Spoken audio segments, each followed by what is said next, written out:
수두증이 의심되는데 수두증? 머리에 물이 차 있다라고 생각하시면 돼요. 치매는 아니고. 수두증도 일종의 치매 증상을 유발하긴 하지만 그래도 수두증으로 인한 치매 증상은 다행히 치료가 가능합니다.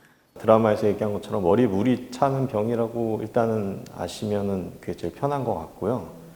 근데 그 물이 이제 뇌척수액이라고 하는 원래 있는 물이에요. 있는 물이고 뇌척수액은 이제 계속 만들어지고 순환을 하고 흡수가 되고 이게 한마디로 순환을 합니다. 순환을 해서 성인들 같은 경우는 한 500cc 정도가 하루에 이제 만들어지고 총량이 한 150cc 정도 되거든요. 그래서 많이 만들어지고 많이 흡수가 됩니다. 이제 흡수가 되는데 그런 순환 과정에서 이제 문제가 있다든지 아니면은 흡수가 되는데 이제 장애가 생긴다든지 해서 이제 물의 양이 많아져서 뇌를 압박하면 이제 증상이 나타나는 거죠.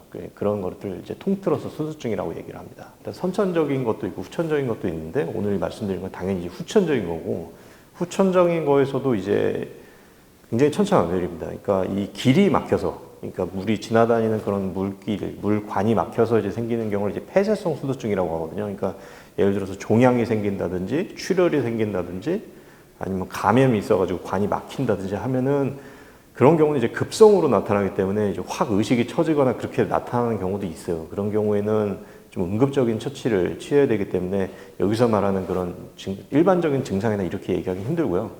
여기서 말하는 건 이제 교통성 수두증. 그러니까 길은 다 있는데 흡수가 잘 안 되는 거죠. 교통성 수두증 중에서도 이제 정상합 수두증이라 해서 그런 경우에는 이제 흔히 말하는 그런 수두증 증상이 나타나게 됩니다. 그래서 수두증 증상이라는 거는 이제 3대 증상이 있습니다. 여기서 드라마에서 나온 것처럼 걸음걸이가 이상해진다든지, 이게 약간 마그네틱 게이트라고 얘기를 하거든요. 이 발에 자석이 그 철판에 붙은 것처럼 이렇게 발을 좀 질질 끌게 되고, 약간 앞으로 넘어질 것 같이 그렇게 걷게 되는 그런 거가 이제 특징적으로 제일 먼저 나타나는 증상이고, 그 다음에 이제 치매 증상이 나타나게 됩니다. 치매 증상이 나타나서 기억력 장애가 이제 나타나는 것이 특징적이고, 그리고 이 드라마에서는 좀 묘사가 덜 됐지만 전반적으로 좀 느려지세요.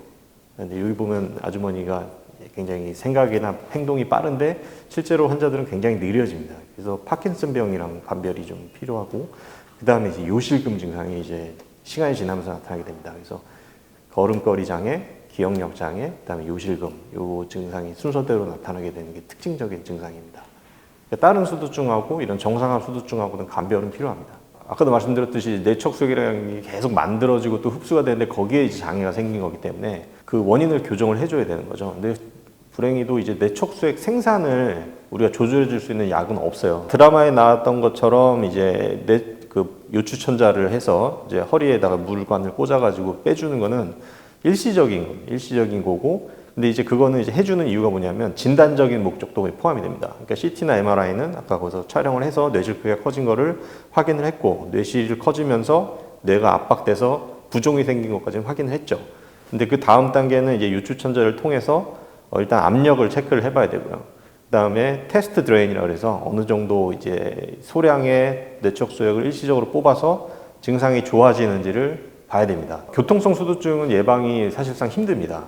어떤 약을 먹는다고 해서 덜 생기거나 그러진 않고요. 결과적으로는 이제 척수액을 이제 딴 데로 이제 넣어줘야 되는 거죠. 그걸 이제 단락술이라고 얘기하는 단락술. 그래서 션트라는 수술을 얘기하는데, 사실 이 수두증에 대해서는 좀 불확실한 경우들이 꽤 있어요. 그러니까 어떤 분들은 요추천자에서 뽑아줬는데 드라마틱한 효과가 없다고 했을 때도 단락술을 시행했을 때 효과가 있는 경우도 있고요.